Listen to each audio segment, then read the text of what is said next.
Hello, everybody, again, and welcome to the second part of my enormously long rambles, uh, trying to answer all your lovely questions. Thank you again for all of you who made the effort and typed in a question on my video last December when I asked you for questions in order to celebrate. Anyway, you know all that because there's a part one.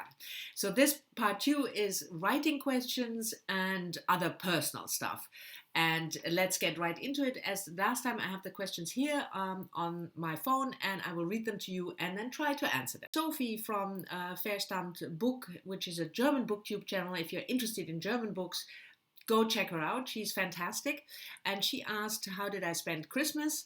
And also she asked whether I already written when I was at school or at university and whether I kept any of this stuff. First part, Christmas.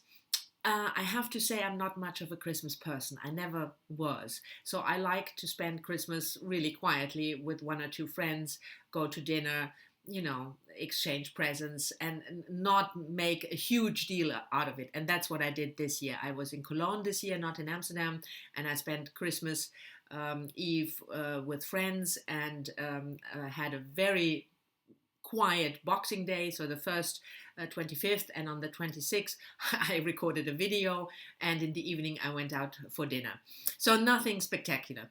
And the other part of the question, the writing related question, yes, I actually did write when I was young, when I was at school and university. Horrible poetry. I know that because, yes, I kept all the stuff. It's in one big box where I keep everything that I've written.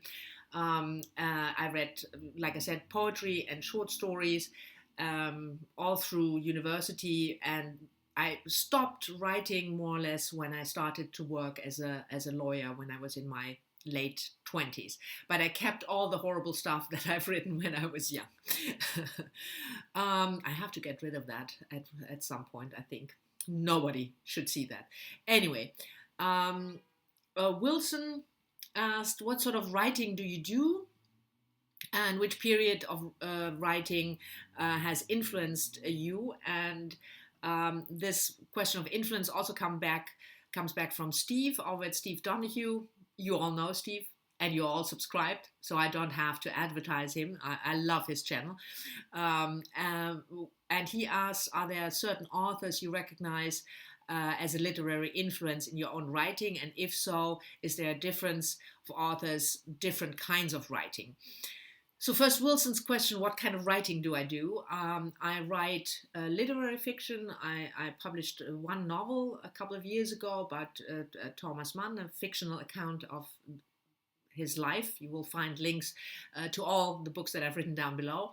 I also write nonfiction, mainly in Dutch, which is of no interest to you.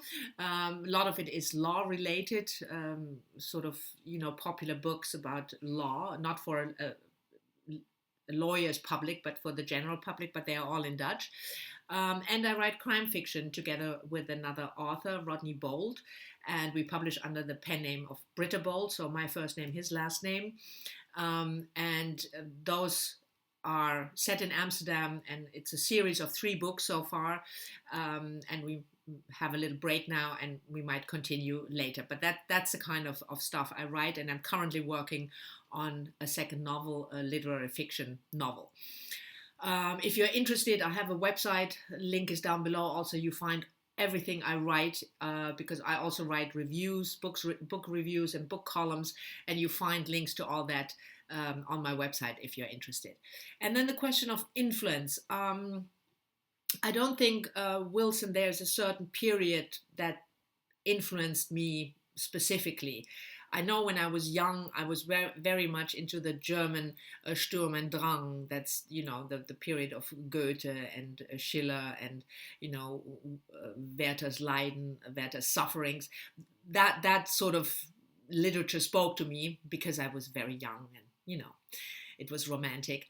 But now I wouldn't say there is a certain period, but what Steve asked about the influences, I certainly recognize certain influences, and it's different indeed for the kind of writing I do. For the crime fiction, I would say the writings of Donna Leon, for instance, her crime fiction has influenced me, and Rodney, my co-author specifically, and other writings like that, because we wanted to create books also that have a very strong sense of place.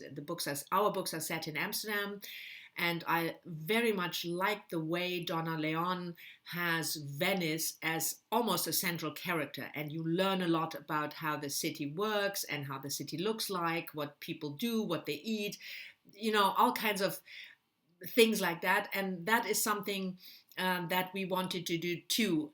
And then with Amsterdam.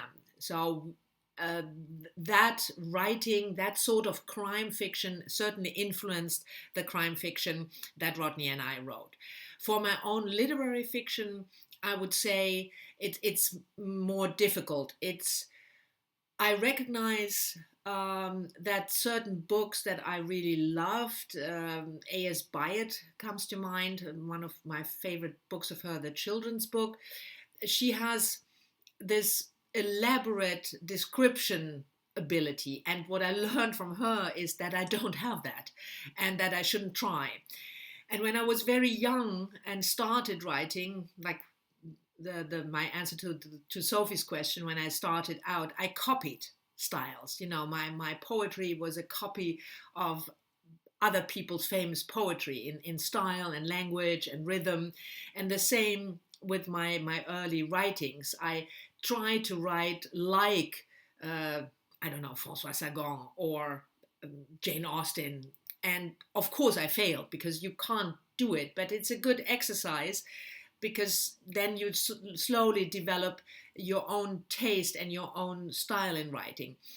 And so now I would say that the people who influence me are, it's much more vague. You read books and you incorporate them and they influence you.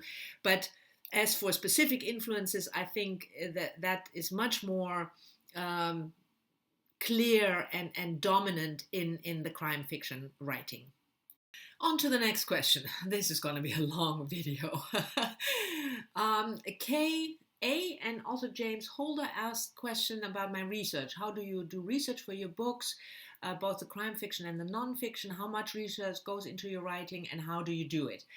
Well, obviously for the non-fiction, I do research. If I write about cases or legal issues, I do research about that.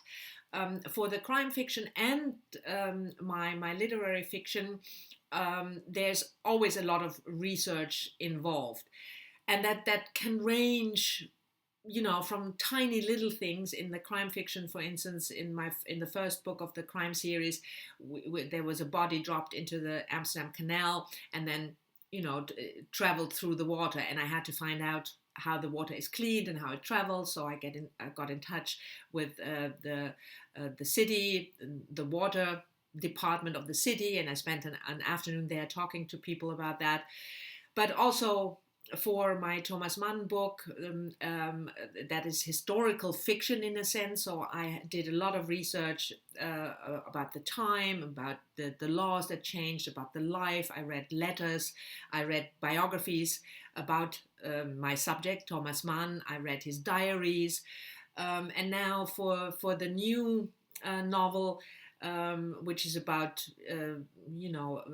art theft, at least that's a big theme. I research that topic, and what I always do is I start before I start writing. I do a bulk of the research so that I have an idea of main themes or topics or issues that are in the book, so that I can get going and get started. But then there's always research along the way when I write, and then I want to, I don't know, talk about a certain event, or in Amsterdam about a certain street or a cafe. Then I have to either look it up or go there to see how it looks like. So it's partly before I start, to get me started, and partly during the process of writing that I do the research while writing. The lovely Peg from Peg's Book Reviews, another perfect channel you should check out. And also Gemma, they both asked about my typical day, how my day is like, how much reading, writing, socializing, and Gemma specifically how much time daily you devote to writing. And she also asked, could you share some details of writing a novel together with somebody else? So what I normally do when I work on a book is I write from Monday to Thursday, and what I go into purda. And purda is an expression that means you don't do much else. So I don't go out in the evenings, I don't socialize, because I have to stay in the book, as it were. And then I write in the mornings. I don't start early. I'm not an early bird, certainly not in the winter. I do some social media stuff first, and then I work for 5 or 6 hours, and then I take a break. I go outside, I go for a walk, half an hour, something, depending on the weather, and I do groceries if I have to, and then I go home and spend the remainder of the day reading, sometimes working again, revising stuff. So there's not much socializing going on Monday to Thursday. And the other part of Gemma's question, writing together with another author, that's my crime fiction, which I write together with Rodney. And very, very roughly, you could say that I am in charge of the plot, and Rodney is in charge of writing it down, because those books are written in English, and English is his mother tongue and not mine. And we decided this kind of work split in the beginning. But of course, that's only very roughly, because it's not that Rodney is not involved in the plot, and it's also not that I'm not involved in the writing. He writes something, he gives it to me, I read it, we discuss it, I make changes, we discuss the changes I would suggest, and also the same for the plot. If he doesn't like something, or if he thinks the clues don't work, he tells me and we talk about it. So it's much more organic than it sounds, but that's the rough split we do. Next question. Lara Croft asked about NaNoWriMo, that I was planning on doing it this year again, and whether I could talk a little bit about my process and how it was for me this year compared to last year. I did NaNoWriMo for the first time last year, and for the second time, no, the year before last, so 2016, and last year for the second time. And last year I already had a new novel in mind, and I started working on it, did research, and had a rough idea of the plot and how it started. And NaNoWriMo was perfect for me this year because I'm a very slow writer. Even though I work every day, I don't produce much. It's sometimes a day's work is only, one page, or sometimes even less. On a good day, it might be 2 pages. And NaNoWriMo has a quite, for me, high word count per day. It's 1,600 and something words, which roughly is 5 pages. And that really forced me, it was for me a sort of a kickstart. It forced me to write every day much more than I would normally write. And that gave me, like I said, a real kickstart for the novel. There was much, I made my word count, my 50,000 something words. There's much in that is just utter garbage, but it's a good basis for me now to work on it. And now I go on working my normal rhythm, and working slowly again. But I probably wouldn't have been that far without NaNoWriMo. And the year before that, I didn't have a project, so I came up with something 2 days before NaNoWriMo, and it was fun, but that didn't quite work for me that well. So what I think NaNoWriMo can mean for me is that I should use it when I'm about to start a new book and already have done some research, and then it can really pull me in and give me a kickstart, using that word again, in order to have something done and then be able to build on that. The next question is also related to my writing from, I have to, Majulin El Assami. Sorry if I butchered your name. Whether my books are translated French and English.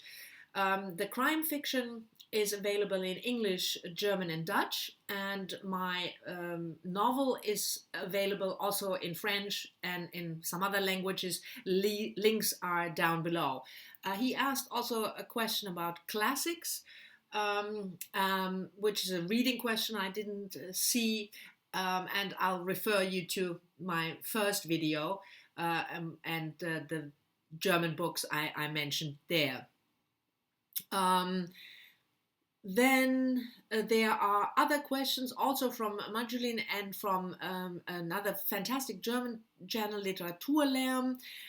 They ask about the differences between Holland and Germany, because as you know, or if you don't know, I'll tell you, I'm born in Germany, and I've lived in Germany until I was in my mid-30s, and then I moved to Amsterdam, and now I live in both cities, Amsterdam and in Cologne in Germany. So the difference, when people ask me about the difference between those two countries, I always use the same example. It's a bit of a silly example, but I think it tells you something about those two countries. I don't know whether you are a smoker, but even if you're not, you've probably taken the train and you are not allowed to smoke in train stations anymore, on the platforms. And in Germany and in Holland, there are specific areas where you can smoke. And in Holland, there is, a little sign, a smoking area, and there's ashtrays, and then people gather around and smoke. In Germany, on the platforms, you have the same thing, a sign and the ashtray, but you also have a yellow line around the sign. And I think that's so typical. In Holland, people just assume, well, if there is a sign, people will gather around it, and they don't have to, make a certain area where you can stand and smoke. But in Germany, they do. So people stand within those orange lines and smoke. So that says something about the difference of those two countries, I think. Literaturlärm also asked me whether I have bookish stuff, like mugs and other print-bread at home. Yes, I do. I have mugs with citations, with quotes. I also collect bookish art. I have books made into art, stuff like that. I have T-shirts with bookish quotes or portraits of writers. So I collect a lot of this stuff, and don't get me started on bookmarks. So yes, I do have bookish stuff, which is not to mean books. And we are almost done. Let's see whether we can keep it around 20 minutes. Dutch Girl Reading asked me about what kind of person I am. Do you have to be around people, or you more love to be alone, extrovert, introvert, and also what kind of things I do outside of books or film, music, theater. And the same or related question comes from Sue's Book Nook, which is also a fantastic booktube channel you should check out. She asked, besides reading and writing, what I like to do in my leisure time, whether I play an instrument. What is your favorite movie, all-time favorite movie? So I don't do well in big crowds. I'm an introvert. You might not have guessed that, but I am. I much prefer, having a conversation with one or two people. And I have a handful of really, really good friends whom I see all the time. And I'm not one for the big parties and the big thing, and I'm just not. And when Sue asked about my leisure time, the one thing that I really love doing is going to the theater, especially opera and ballet, but also plays. I think that's probably the biggest thing that I do time-wise, apart from reading. I do play an instrument. I learned the flute, to play the flute when I was young, like all good girls should, but I don't do that anymore. I did ballet and dancing, and later I was very much into kickboxing, but I gave that up because I'm too old for that now. It's not good for my body anymore. So apart from reading and writing, it's probably theater and movies that I spend most of my leisure time. And the last question, I have to get rid of my glasses again. Patrick Jiang asked, what made you choose law as a career, and do you prefer practicing law or teaching it? Oh, I forgot one question from Sue. My all-time favorite movie, not difficult, Diva. French movie, Charles Benix. I love that movie. It came out, I think, in the late 70s, early 80s. It's my all-time favorite, and the runner-up is Blade Runner. And I mean the original, not the crappy thing they did last year, but the original. Anyway, back to Patrick's question. I chose law. I don't know. I didn't know what to do when I finished high school, and I had to earn money. I knew that. I wanted to become a writer, but didn't think of it as a career that I could pursue. And I thought, with law, you can do lots of things. You can become a lawyer, obviously, but you can also work in all kinds of different eras. A friend of mine, he ran a theater and he had studied law. So that's why I chose it. It was not out of passion or because I really wanted to become a lawyer. That was much later, after I had finished law school and needed a job. And then I started with a law firm and I started really loving it. And I can say I prefer practicing to teaching. I practiced law for a long time, over 20 years or 25 years. And then I decided to switch and go into teaching. And I liked both. They're very different. And the teaching, what I liked about the teaching mostly was that, you know, you work with young people who just at the start of a career. But I couldn't say that one was preferable over the other. Okay, that was a bit of speed talking here at the end, but these were all of your writing and personal stuff questions. Thank you again for asking so many lovely questions. I hope you've enjoyed the answers. Thank you anyway for watching this horribly long video, and talk to me in the comments, of course, as always, and I'll see you all again soon in my next, hopefully a bit shorter video. Bye-bye.